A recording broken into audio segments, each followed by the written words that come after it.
Good day, germs and ladies alike. I'm going on my daily walk. It's a bit cloudy today, a little overcast, which I don't really mind. It's a nice break from the heat. Yesterday was quite warm.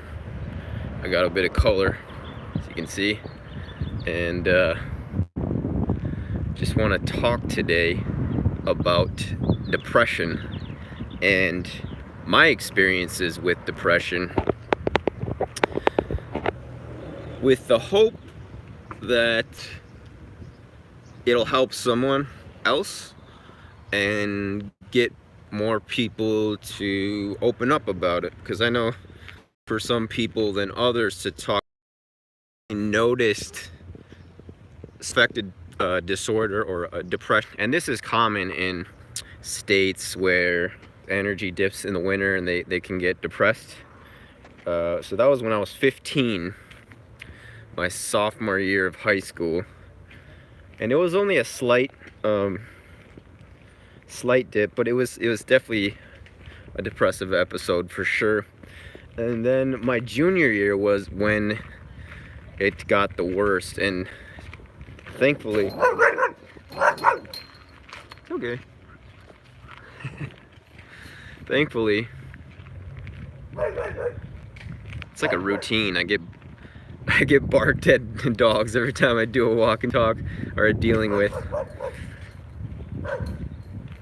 Yeah, my junior year, that's when it was the worst, and thankfully I have not had an episode as serious as that since then. And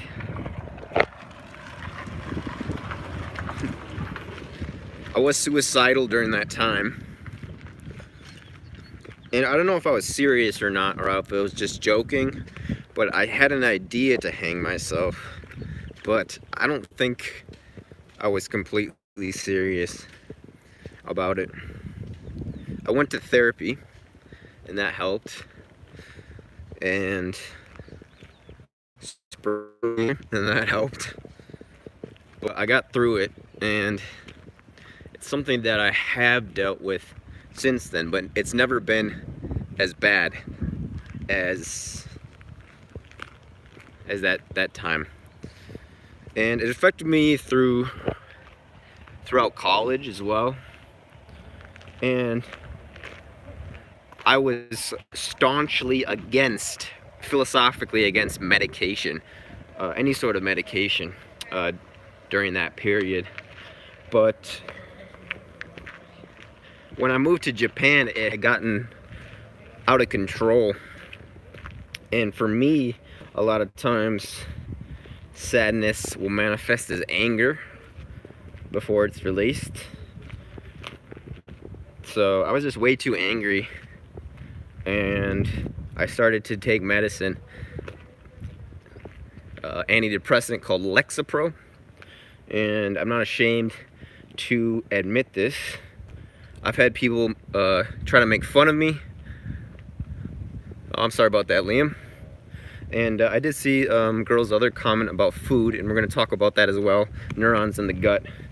But I have had people make fun of me for taking prescriptions, which it's kind of cruel, but I got a pretty thick skin, and it didn't really affect me. So I don't really have shame at all about taking medicine. And when I started to take it, it was such a wake-up, because it is so different. I remember I could smell things again. I could taste things way more. I remember opening up some almonds and just smelling them, and I was like, wow, they smell so good. I can't remember almonds smelling this good before. Maybe I can, it's just been a while. So that really helped, being able to function.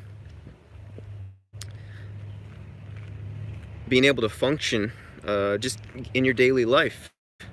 And I've seen, what's his name, John Hamm, talk about this too, or where he had a really bad depression, where he couldn't function. He couldn't get out of bed. He was sleeping till 4 p.m. and he started taking medicine. And so I used to be really against it philosophically.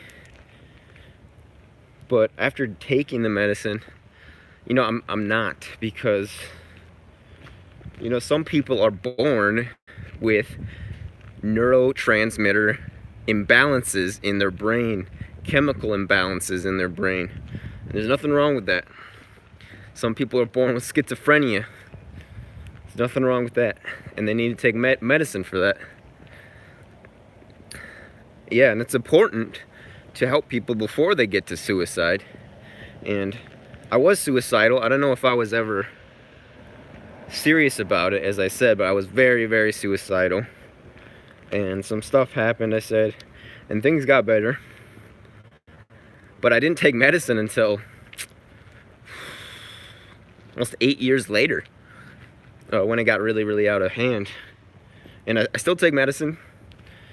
Sometimes I'll forget, but I don't imagine that I will be taking it forever. But who knows? If it's something that helps me function, then, you know, I'm just gonna keep taking it as long as I need to. Yeah, exactly. It's not really something you can notice is someone who's suicidal. And I hid it very well. Like, my family had no idea I was depressed, as far as I could tell. So that's another thing too that depressed people do, is they try to hide it from friends and family. And if it's never happened to you before, it may take some time to even realize it's going on.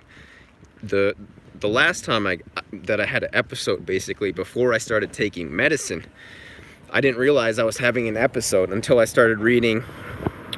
I was actually reading Rollo Tomasi. Yeah, that's all right.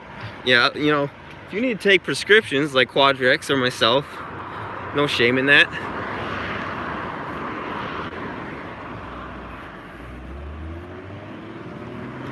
And I was reading Rollo Tomasi. I was reading, I think it was just a blog post. And he was talking about men who kill themselves because of relationships.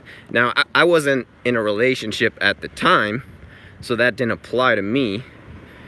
And that's not the reason why I was depressed. At least not at that time.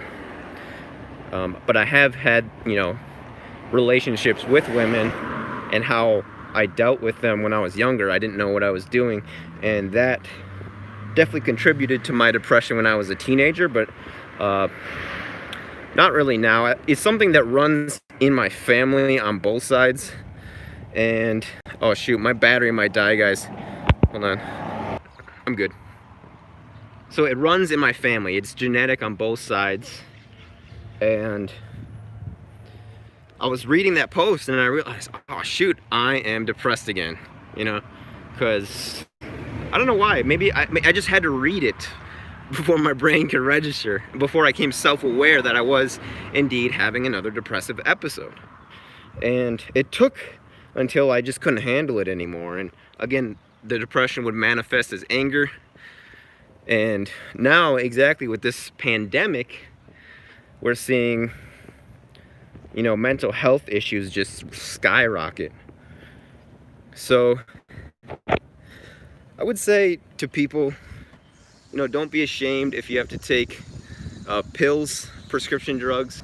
Even if people make fun of you, like they've made fun of me for taking prescriptions, you know, just don't let it bother you. The people who do that have no idea who you are. They don't know where you're coming from. They don't know your life story. Not to mention that's very cruel. So you don't want to associate with yourself with those types of people, anyways. So there's no reason to get offended by that. They're beneath you if they do that. You know, if you make fun of someone for taking medicine, you wouldn't make fun of a disabled person for taking medicine, would you? If they were born disabled? That is so cruel. But for some reason, when it comes to mental health issues, people have a different perspective on it.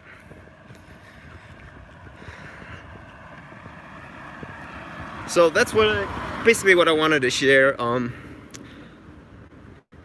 talk about it.